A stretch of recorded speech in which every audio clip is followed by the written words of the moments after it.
Radhe Radhe. Hi friends, அனைவருக்கும் வணக்கம். எல்லோரும் எப்படி இருக்கீங்க ஃப்ரெண்ட்ஸ்? நல்லா இருக்கீங்களா? ஒடிஷாவில் இந்த மாதிரி தான் வந்து உப்புமா செய்வாங்க. உதிரி உதிரியாக வந்து இருக்கும். நம்ம வந்து கெட்டியாக செய்கிற மாதிரி செய்ய மாட்டாங்க.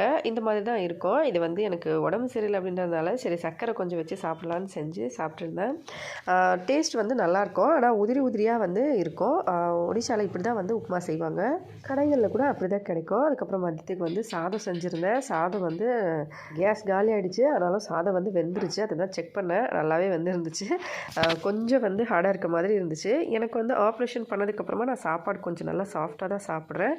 அதுக்கப்புறம் சாப்பாடு பட்டாணி குழம்பு செஞ்சுருந்தேன். அதுக்கு வந்து ஓவ்னு சொல்லி ஒரு ரெசிபி நான் லைவில் வந்து அடிக்கடி காமிச்சிருப்பேன். அதை வச்சு ஒரு ராய் அப்படின்னு சொல்லி ஒரு ரெசிபி பண்ணியிருந்தேன். ரொம்ப டேஸ்ட்டாக இருக்கும். உங்களுக்கு எப்படின்னு சொல்லி தெரிஞ்சுக்கணுன்னா கமெண்ட்டில் சொல்லுங்கள். கண்டிப்பாக அப்லோட் பண்ணலாம்.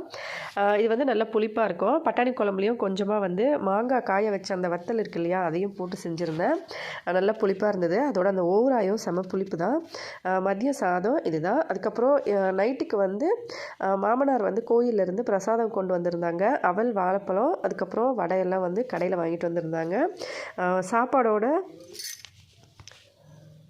கொஞ்சமாக சேர்த்து அவல் பிரசாதமும் சாப்பிடுங்கன்னு சொன்னேன். பசங்க வந்து அவலே சாப்பிட்டுட்டாங்க 2 பேருமே. நானுமே வந்து அதே அவலில் கொஞ்சமாக வந்து சாப்பிட்டேன். ஆக்சுவலாக அவல் பிரசாதத்தை பொறுத்த வரைக்கும் நம்ம கொஞ்சமாக சாப்பிட்டாலும் வயிறு ஃபுல்லான மாதிரி இருக்கும். தண்ணி நிறைய குடிச்சிட்டோம்னா வயிறு ஃபுல்லான மாதிரி இருக்கும். அதனால் பசங்களுக்கும் 2 பேருக்கும் கொஞ்சம் கொஞ்சம் ஊட்டிட்டு நானுமே கொஞ்சமாக சாப்பிட்டுக்கிட்டேன். அதுக்கப்புறம் இந்த வடையெல்லாம் சாப்பிட்டுக்கிட்டேன். வடையெல்லாம் சாப்பிட்டுட்டு அதுக்கப்புறமா தான் அவல் சாப்பிட்டேன். இதான் friends full day food menu. Video பிடிச்சிருந்தா லைக் பண்ணி, ஷேர் பண்ணி, சப்ஸ்கிரைப் பண்ணுங்கள். ஹெல்த்தியாக சாப்பிட்டு சந்தோஷமாக சேஃபாக பத்திரமா வருங்க. இதே மாதிரி இன்னொரு வீடியோவில் பார்க்கலாம் ஃப்ரெண்ட்ஸ். நன்றி, வணக்கம்.